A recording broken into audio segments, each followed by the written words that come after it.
Nous appelons Loïc Germain.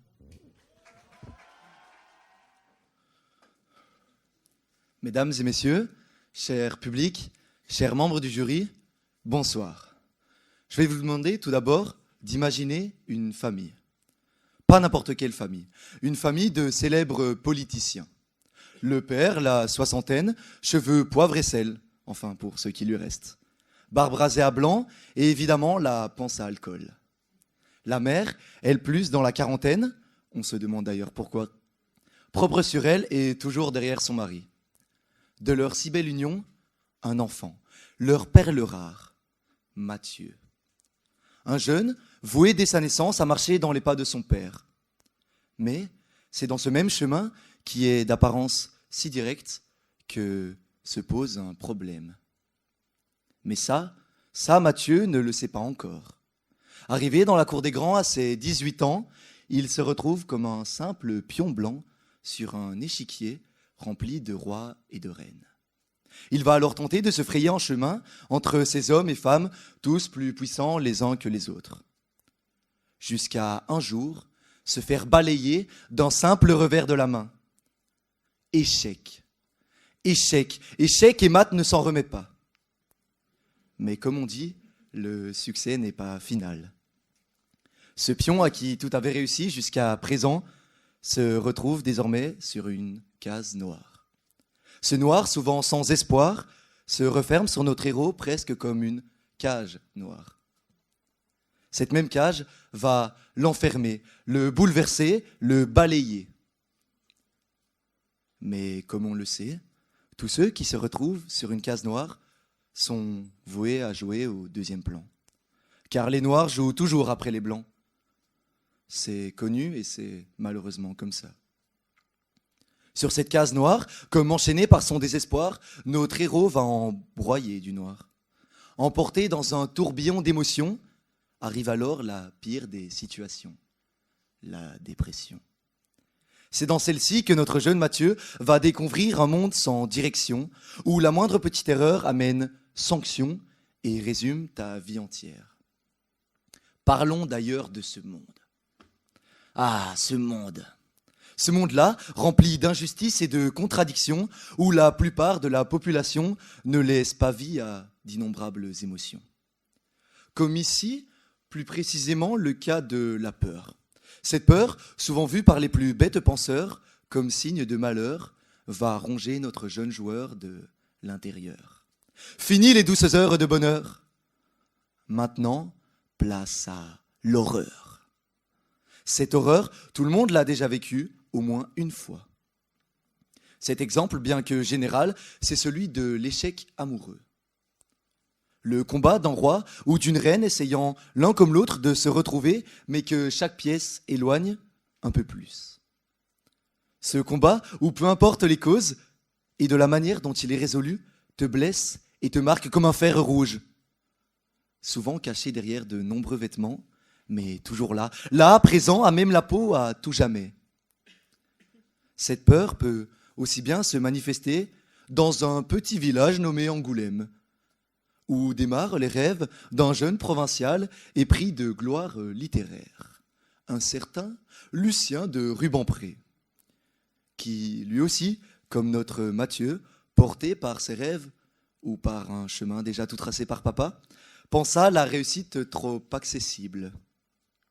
Mais comme quoi, entre Balzac et la politique belge, le chemin n'est pas bien long. Cette peur, vue comme un sentiment souvent interdit, risque ici d'avoir le dernier mot. Enfin, ça, c'est ce que Mathieu pense. C'est bien connu, l'unique solution présumée pour affronter ces peurs, c'est celle du courage. Le mot courage vient du mot corps. Oui, bizarrement, le cœur. Nos imaginaires collectifs ont façonné une conception trop héroïque du courage. On tend à représenter une opposition entre ces deux émotions. D'un côté, la peur se manifeste comme une émotion dite naturelle, mais que l'on cherche en permanence à masquer. De l'autre, le courage, cette vertu réservée aux héros de nos glorieux temps passés, consiste à se surpasser et à surmonter tout type de situation. Le courage apparaît donc comme nécessaire pour ne plus ressentir la peur et donc affronter tout ce que la vie nous donne par surprise. Pourtant, réfléchissons 2 secondes. Le courage. Mais oui, le courage, il est présent, bouillant, là, dans notre sang, quand le moment présent le nécessite. Ce moment, on y revient. C'est l'instant où la peur décide de pointer le bout de son nez. Pour moi, le courage d'un homme ne se résume pas à faire une activité afin d'en être glorifié, mais plutôt à se dépasser. Et oui, je tiens à m'excuser auprès de tous ceux que je risque de blesser. Mais pour moi, le courage n'est pas de réussir à grimper cet arbre dont la plupart pensent qu'il est impossible de triompher. Quand, depuis vos plus lointains souvenirs, vous en grimpez des arbres. Et que pour vous, il s'agit dès lors d'un simple accomplissement. Pour moi, le courage se manifesterait plutôt sous la forme de ce jeune garçon qui vous regarde d'en bas et vous acclame, et que, encouragé par une soif de triompher, va le tenter, ce pommier. Bien que désavantagé, il va tout donner, montant main par main, pied par pied, jusqu'à arriver au bout de la dernière branche. Bizarrement, au même moment qu'une goutte de sueur arrive à la dernière partie de son visage. C'est pour moi, à ce moment-là, que tout applaudissement est justifié. Car c'est quand tout vous dit de faire marche arrière et que vous allez de l'avant que l'on peut seulement appeler ça du courage. Un certain Winston Churchill a dit « Le succès n'est pas final, l'échec n'est pas fatal, c'est le courage de continuer qui compte. » Et c'est précisément de ce type de courage dont Mathieu aura absolument besoin. Son futur, comme le 3/4 des personnes ici présentes lorsqu'elles avaient son âge, il en a peur. Et c'est ce mélange entre la peur et le courage que Mathieu devra utiliser.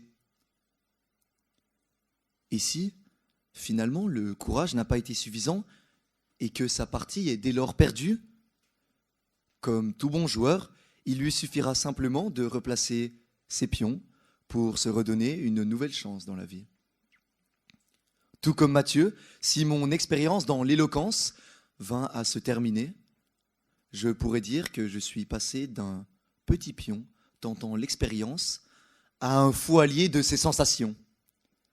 Car j'aurais tout de même acquis assez d'expérience pour pouvoir me dire qu'à moi aussi, il suffit simplement de replacer pièce par pièce sur cet échiquier pour pouvoir en redémarrer une de partie.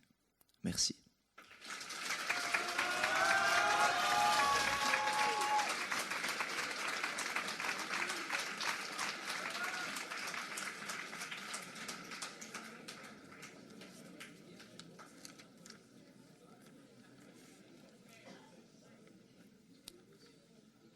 Il y a quelque chose de plus fort que la mort.